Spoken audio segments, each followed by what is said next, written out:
Well, good morning, and thank you for following me on the Struggling Christian, going for my morning walk. Today is November 21st, 2024, day 3 of doing these videos and taking that leap of faith. So, I knew this was going to happen. I knew it was going to happen. That when Satan's not going to bother you if you are following his way.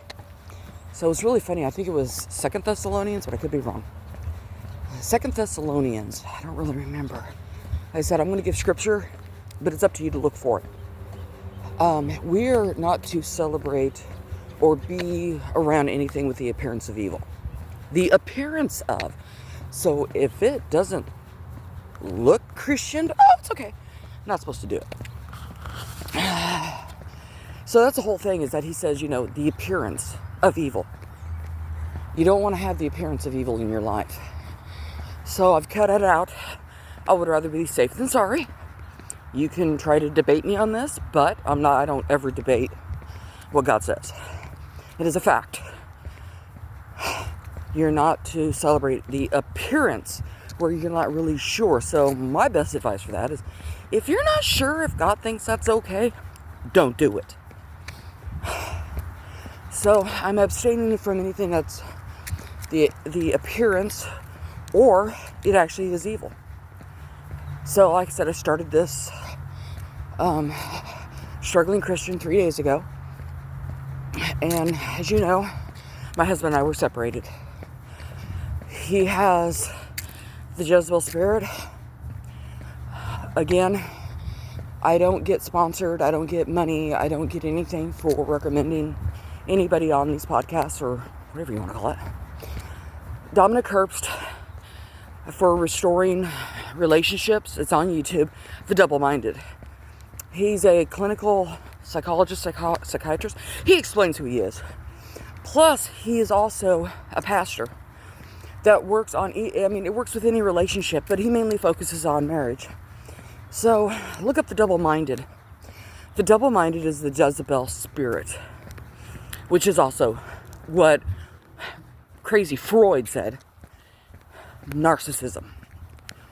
Dominic Herbst has said he had that Jezebel spirit, and it was Jesus that saved him.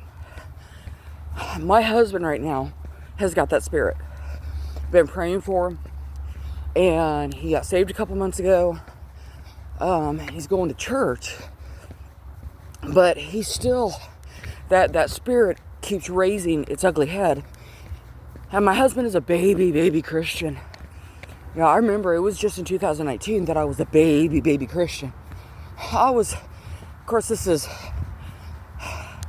kind of like an example of what I was going through. I was constantly falling on jagged rocks when I became a new Christian and I learned how to walk. Imagine being in Hawaii, which I was last year, and I literally tripped and fell. I just walk and I fall. But anyway, I had kind of tripped over a little tiny rock, and of course I was wearing shorts, and when I went down, my knee hit the rocks that were there, and it was on the big island. All the islands, of course, are all created volcanically and whatever. But I literally fell on, what do you want to call it? The cold lava. Been there for hundreds of years. I fell on it. And I realized, oh my gosh, that's painful. Well, when I first became a Christian in 2019, man, I was always falling. I was always falling. Falling on that rock. And guess what? Guess who was there? Jesus. Like I said in my other videos, Jesus will meet you where you're at. You don't have to find him. He was never lost. He's still following after you, going, hi, John. Hi, Amy. Hi, Michael. Hello, Sarah. I'm right here. Turn around. So anyway, back to what I'm talking about with my husband. We are separated. We've been separated for 2 years. Our marriage really took a turn for the worst. He's a truck driver. I went on the road with him, and I like to travel. My kids are grown. I was a commercial diver. You know, my daughter, my son, they're adults now. Now I'm going to live my life because I was divorced. And that goes back to my drug addiction that caused it. And these walks are getting a little bit better, but I'm on a different road today. I'm over here at my daughter's. I stay the night on Friday nights because I babysit my grandsons so that they can have their date night. And they can spend time together and spend time in the Lord. And that's exactly what they do. So anyway, is it not just beautiful here? Isn't this not beautiful? Yeah, this is peaceful here. So my husband, he has been recognizing his faults and what he does and how he's treated me. But anytime I challenge what he's saying, when it has nothing to do with the Bible, when it has to do with his emotions, he flies off the handle. So anyway, back to my story. My husband's a truck driver. I was on the road with him. And then we moved into a trailer, and we rescued a cat when we were on the road. And then we got 2 more, and then we got more and more and more. Well, I believe that's what God brought into our lives, because I didn't want to take care of anything. I was done. I was an adult, no more children, they were grown. My philosophy is, if my kids need me, I will be there. But I'm not a hovering mom. I let my children make their own choices. Thankfully, what me and their father have kind of led them on is the path of righteousness. And both of my children are. Both of them believe in God. They believe that Jesus died for their sins. And they believe that, like my son, when he's coming to church, he's like, yeah, Mom, I heard it. Told me to get to church, so here I am. So anyway, we are a couple hours, we're 21 hours apart, I think. He's in the central part of the United States. That's all I want to tell you. So anyway, when we were on the road, and then we had all these animals, so who had to take care of it? I wasn't working. My husband is a truck driver. He was the sole provider, but I was with him. I worked alongside him. He did specialized hauling, the big loads. He was never shorter than 155 feet, never shorter than 15.6. So he had to have a pilot car. I became his pilot car later on, but I still had to stay home and take care of the baby. So I'm no longer working. I'm like this stay-at-home mom again. I did that. And so we kept getting cats and cats and cats. We were always rescuing them. They were literal rescues. And I ended up staying home and taking care of them. I got a job.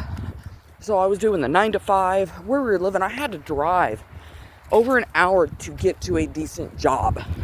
Because we literally lived in the middle of nowhere. 30 miles away was another town that I could get a job. But the only thing that was there was grocery stores or Walmart. A small, junky, cruddy Walmart. So there's nothing there. And then the abuse. So anyway, I left. Now my husband is now home taking care of all these cats. We had 15 at the time, indoors. All of them spayed, all of them neutered. Our house did not smell like cat. We took pride in our home to make sure it didn't. Cleaned the cat boxes all the time. People would walk into my house and I'm like, oh, you have a cat? No, man, we got 15. And they're like, oh my gosh, we don't have a big home. Our house is just a little over 1,000 square feet. And it's an old home. Man, it's an old home. So, like I said, I left him 2 years ago because of the abuse, which he refuses to acknowledge. He hit me in the head with a door. A couple years ago, he was so angry at me. This is just anger, that he stabbed the counter with a screwdriver. And I brought it up to him. I said, Benny, you can't control your anger. F you, da da da. I said, Benny, why are you angry? You never listen. well, I do listen, but you never let me respond. And then when I try to respond, you're like, no, that's not what you're going to say. That's not what you're thinking. And I'm like, whoa. Jezebel spirit. She's evil. And it can be either male or female. So it's not gender specific. It just talks about Jezebel in the Bible and the way she was. So they've given the spirit a name. The Jezebel spirit. And so he was calling me. And unfortunately, all he does is complain. He complains about the neighbors. He complains about this. He complains about that. And like I said, he's going to church. He is a baby Christian. Like I was saying, he's still falling on those jagged stones, and it hurts. Nobody likes to be held accountable. Nobody does. We want to be perfect, but we know we can't. And that's where God's grace comes in. Because we can't, because we're born into sin. We're sinful. So all he did was complain. And now, like I said, he's only been there for 2 years. I've been married for 18 years. I left 2 years ago. So that would be 2000. I think I got a stick in my shoe. I do. I got a sticker.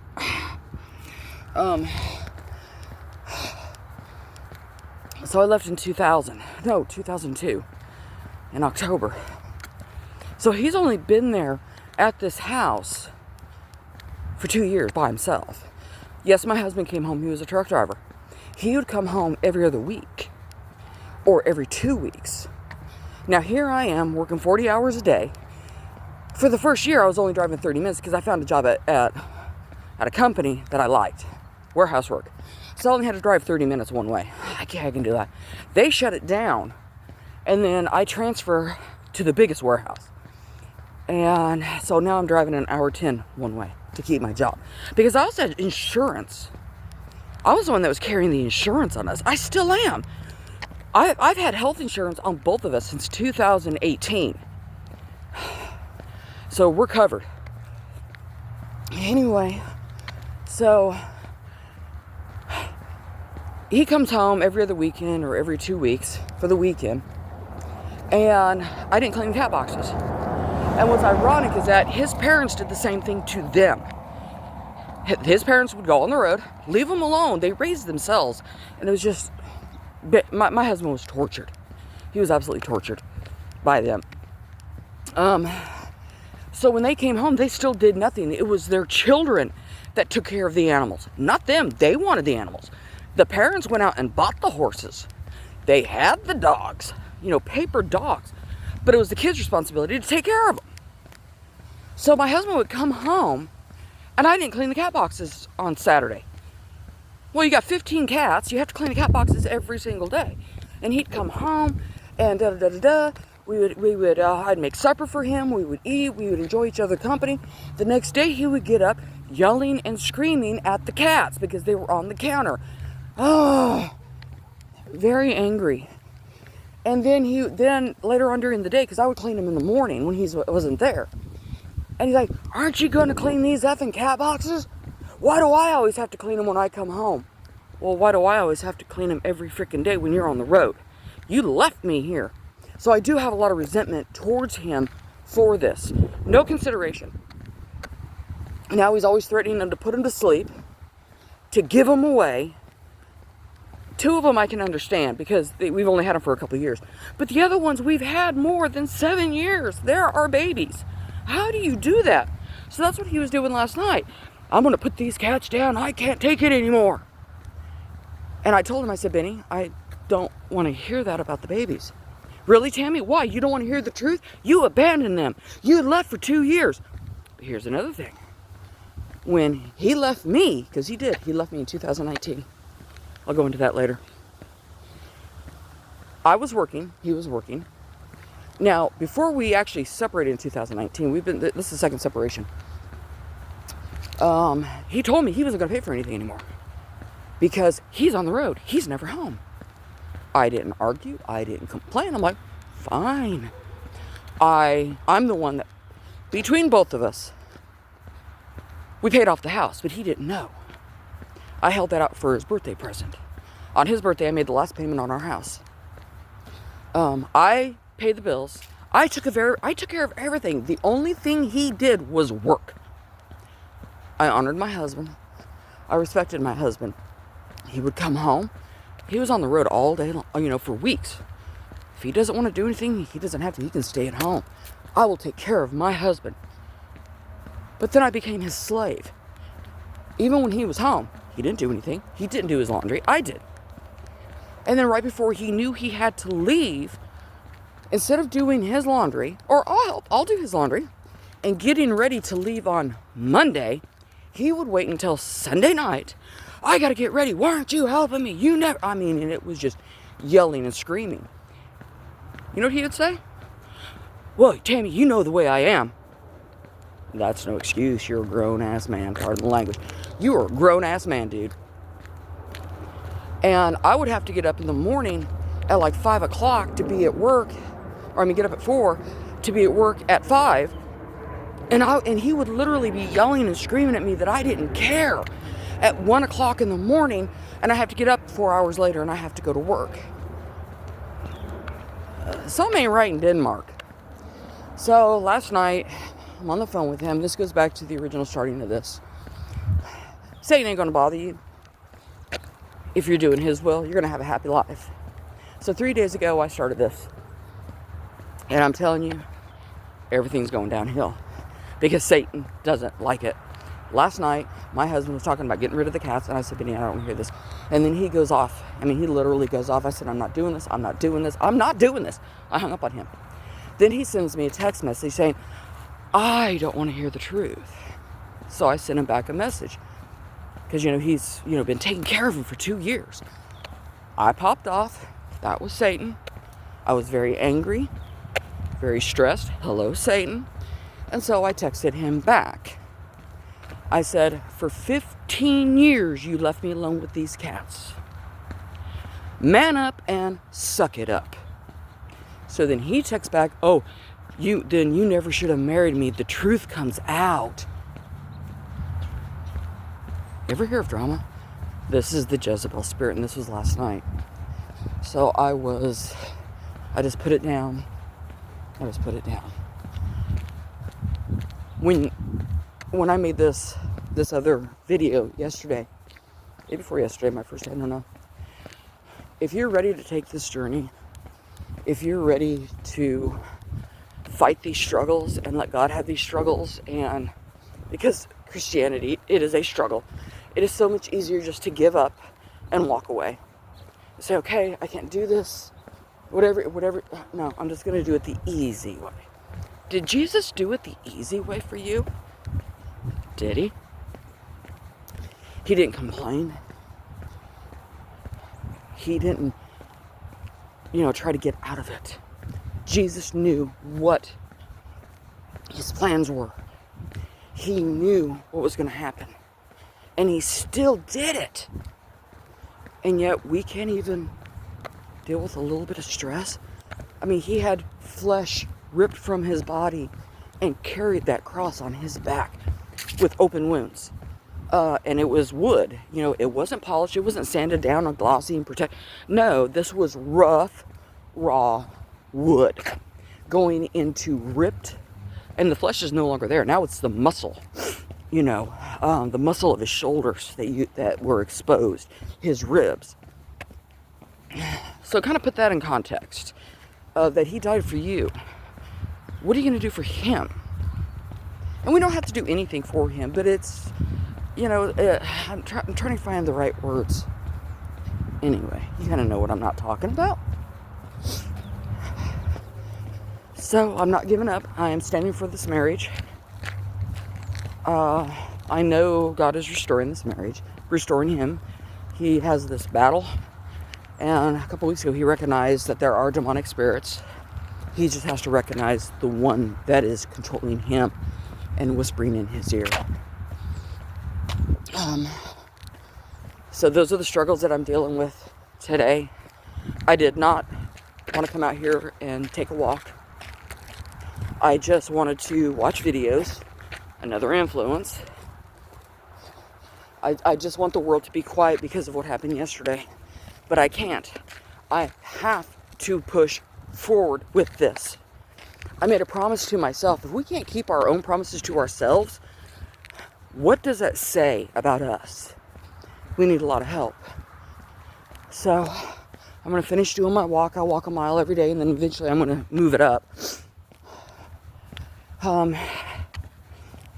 So thank you for following me on this journey of struggling and taking that leap of faith.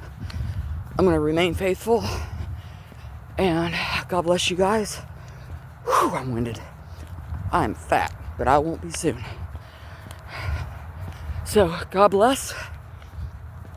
Stay on your knees.